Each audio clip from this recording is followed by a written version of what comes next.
Welcome to the kids club. चलिए शुरू करते हैं आज का वीडियो, लेकिन वीडियो को स्किप बिल्कुल मत कीजिएगा। आज की वीडियो में हम पढ़ने वाले हैं animal sounds with effects. Let's start. Cow moo, dog bark,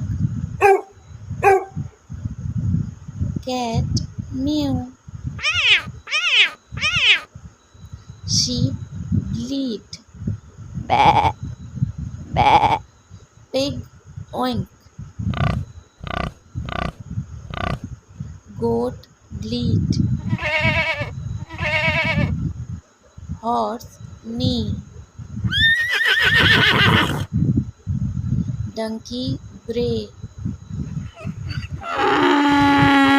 monkey chatter,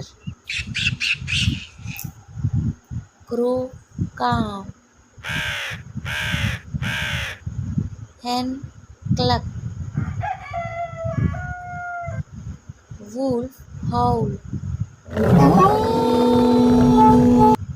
lion roar। तो ये थे साउंड्स एनिमल्स के, बिल्कुल इफ़ेक्ट के साथ, और इंग्लिश में इन्हें क्या कहते हैं उनके साथ भी।